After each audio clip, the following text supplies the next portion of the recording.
This is an interview on October 20th, 2001 for the historical record of Oakwood Village by Roland Matthies of one of our original charter occupants, resident, Florence Charters. And I'm about to have a lot of fun asking her some questions. Florence, tell me about that first day. Well, Ruth Schneider, who I'm sure you remember. The Pastor Schneider's wife? Lovely person. And she became my best friend at Oakwood. She was scheduled to come in in the morning of, I think it was May 27th, 1987. If it wasn't the 27th, it was late in the month. I was scheduled to come in at 1 o'clock in the afternoon because we both lived down the same hall, way down, and we had to get the movers had to bring our furniture in. As it happened, something happened to Ruth's movers in the morning, and we both came at 1 o'clock. Uh-huh. We had to take this long haul. So the movers took turns with the dollies, taking the possession one end, then they had to wait till the other one had a turn. Uh-huh. So it took into the night to get our things in. Where had you lived just before that? At Coventry Village. Mm-hmm. Where they just had a fire. That's right. That's the second fire they've had. Right. Mm-hmm. I missed both of them. Mm-hmm. Now, when you came here, you moved onto the first floor. Was the entire building ready for occupancy? As I remember, yes. Mm-hmm. I didn't live on the first floor. You didn't? I lived on the third floor. Oh, and what number? 337. 337. Mm-hmm. Mm-hmm. Was it a one-room apartment? One bedroom. Yes. One bedroom. And I liked it very much. Mm-hmm. It was small. The rooms were small. But I had a nice balcony and a view down the front walk. Mm-hmm. The driveway. Yes. Mm-hmm. How many else came in right about that time? I truly don't remember. Mm-hmm. Not too many. Had you paid a deposit fee? That was the plan right in the beginning before the rental idea took over. Yes, I must have. Yes. Uh-huh. Mm-hmm. And then I went to Redmond. What I paid originally, I don't remember. But I loved to come over to the center. I was paying $1,200 a month for my apartment. Mm-hmm. Mm-hmm.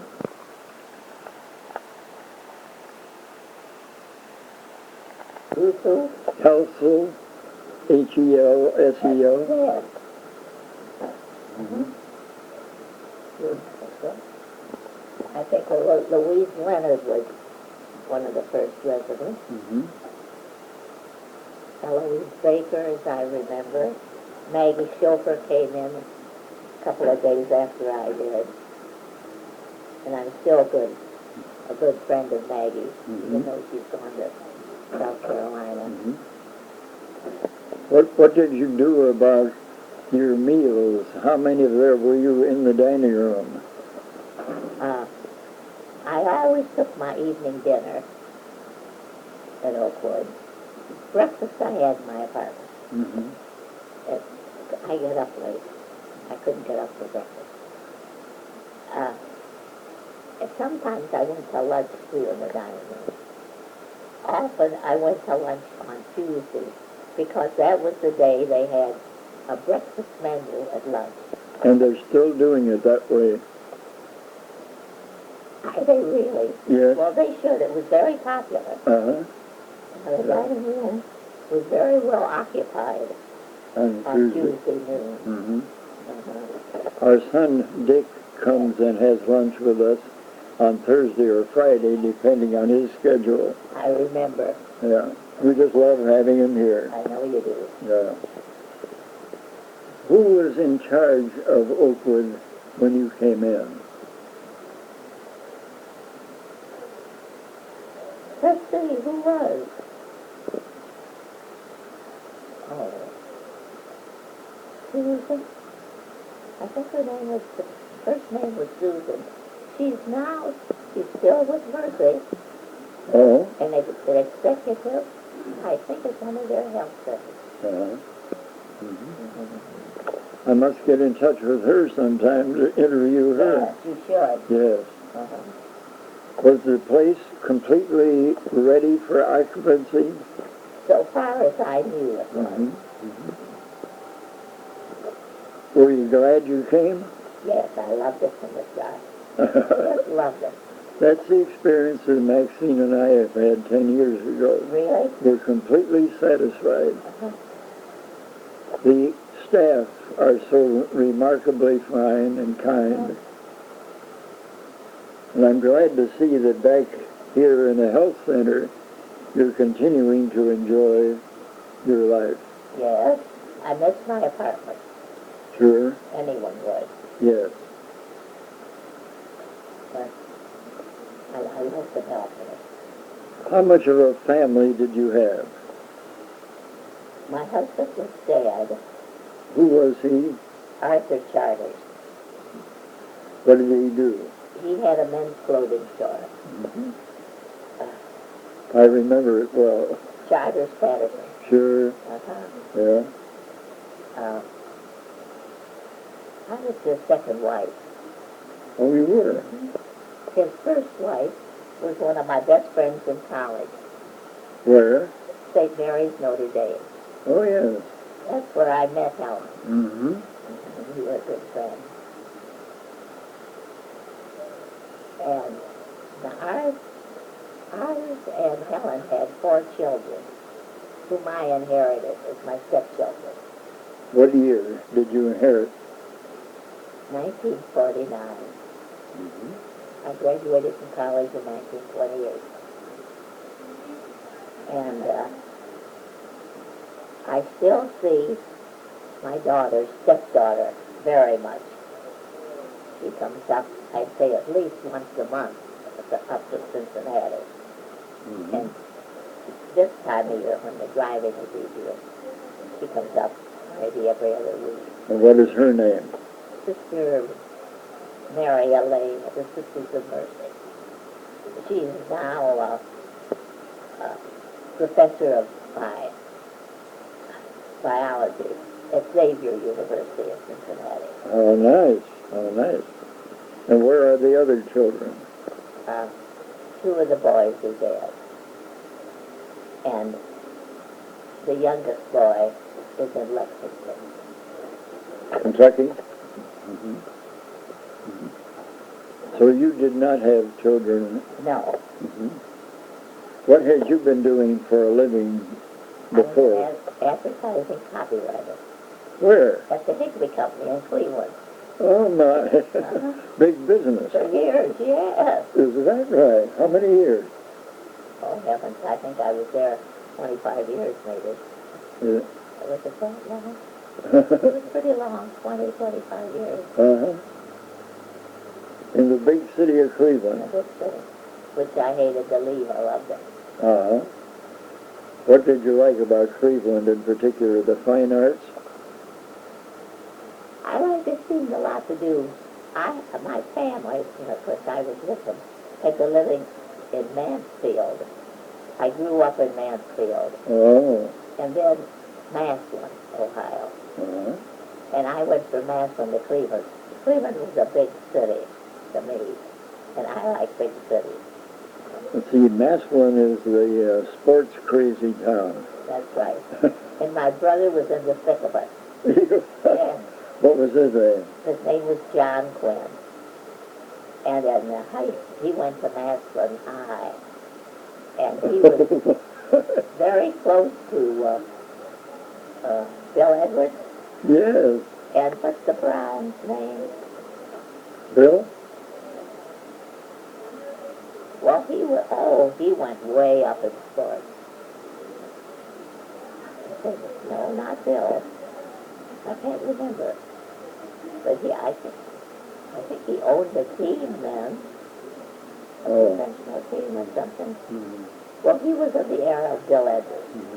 My brother was a manager, a student manager of the football team at Massillon High, and then eventually at Notre Dame under his roster. So we were deep into sports.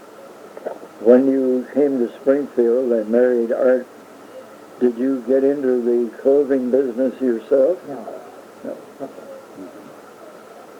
Since you had been a businesswoman.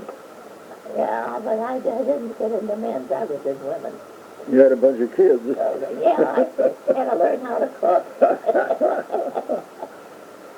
What did you find in the way of staff here at Oakwood when you first came in?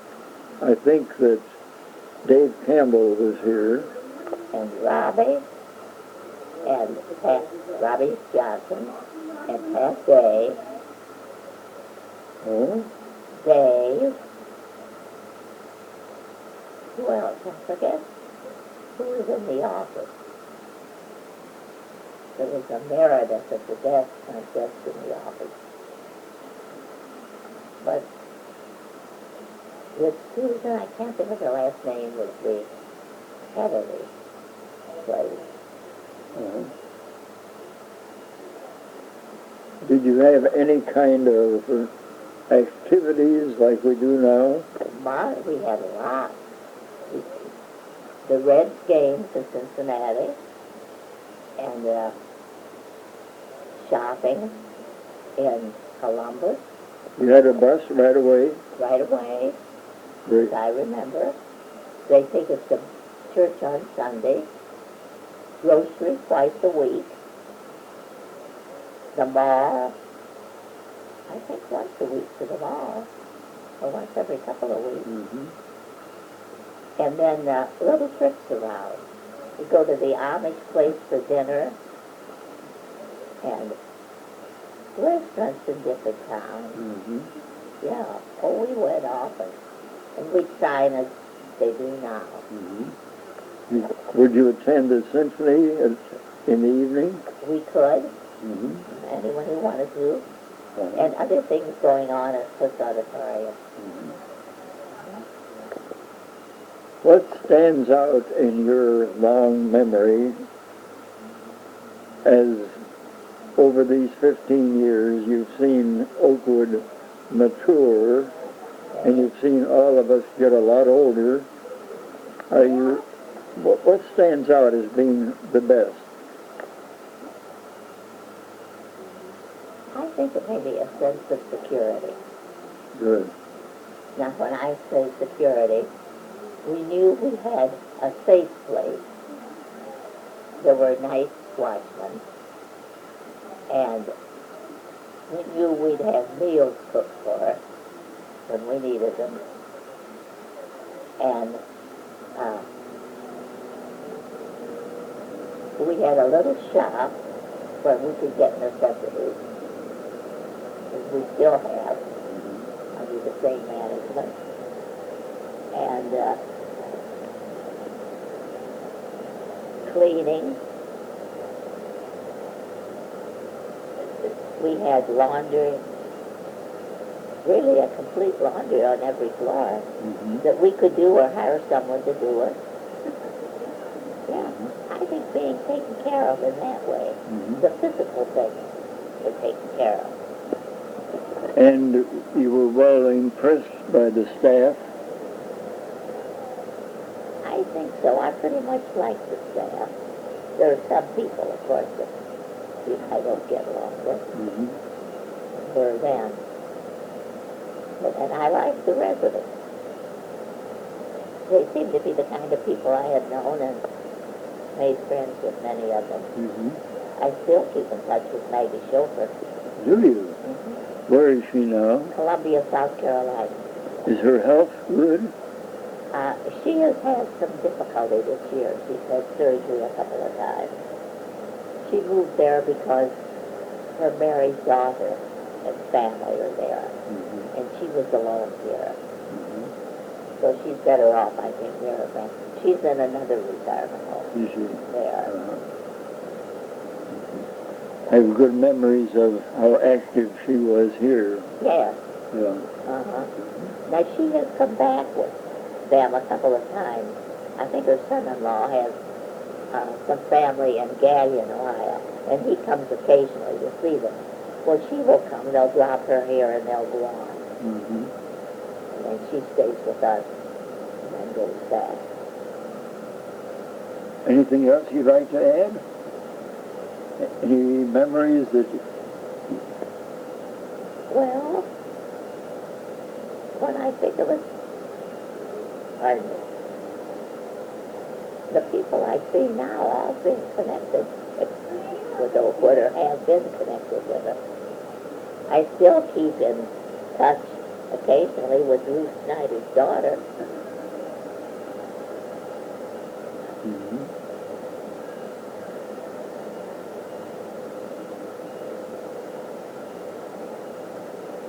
I'm glad I came to Oakwood tonight. That's good to hear. Now, can you think of anything that you have missed outside of having a lot more elbow room when you lived in a home?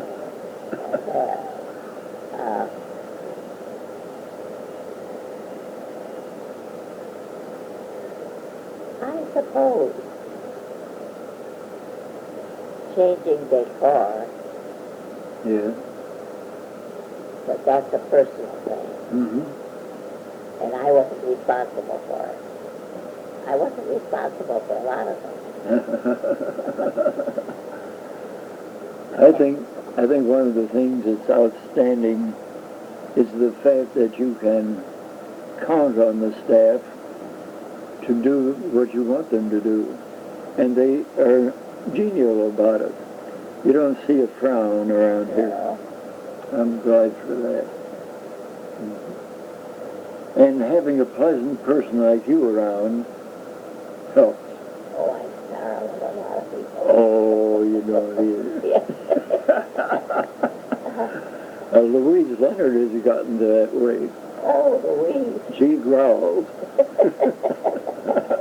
She's right down the hall, by the way. Yeah, and she's not very well. Oh, No. and a broken shoulder. Yeah. Well, it's been a pleasure to have this interview with you. you. And I get to talk to you. Yeah. I think so much of your son. Thank you. Oh, He's yeah. a peach.